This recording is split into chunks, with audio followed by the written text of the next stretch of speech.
Hey everyone, happy Friday and welcome to the Bowtie Breakdown. I'm Garry Morin and today we're going to be talking about the appraisal and the home inspection. What's the difference and who pays for them?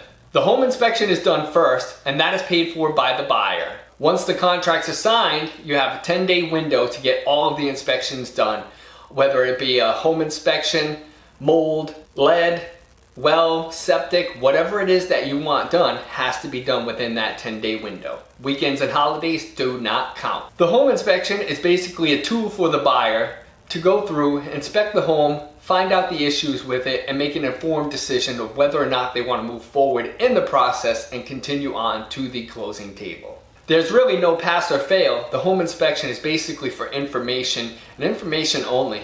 What the buyer does with that, they'll either make an informed decision to accept everything that they found on the inspection and move forward, or they'll begin some repair negotiations with the selling side.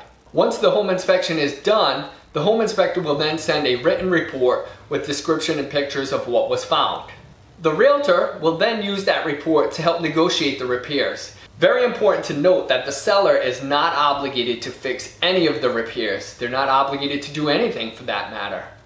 However, some of the repairs that may be needed might be in the seller's best interest to fix, because if the current buyer walks away, it might be something that comes up on the next inspection. But very important to note, the seller is not obligated to do absolutely anything. It is simply an ask, and the seller can grant that wish or say, no, I'm not fixing anything. If the seller agrees to the repairs, then an official repair addendum is filled out and signed by both parties, buyer and seller. Once the agreement is made, the seller has until closing to get the repairs done, and the buyer will have an opportunity to verify those repairs are in fact completed and an opportunity to do a final walkthrough of the home before they head to the closing. Once the home inspection is done, the negotiations are completed, we now move to the next stage, and that's the appraisal. The appraisal is then ordered by the lender and then conducted by a third party to make sure that the value of the property is there. While the home inspection was designed to find any issues with structure or anything else in the home, the appraisal is intended to find value in the property.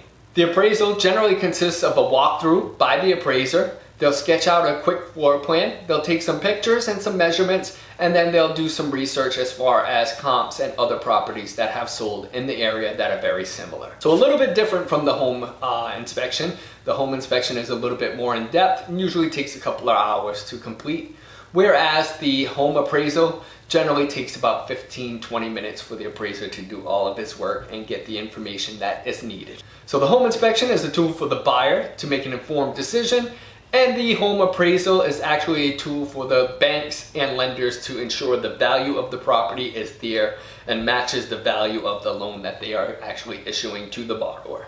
Alright, so there you can see the two totally different items, but they both serve a purpose in the transaction and they're both paid for by the buyer. They're both tools, one for the buyer, one for the bank and the lender. That was another Bowtie Breakdown. I'm Garry Morin. Thanks for watching. We'll see you next week.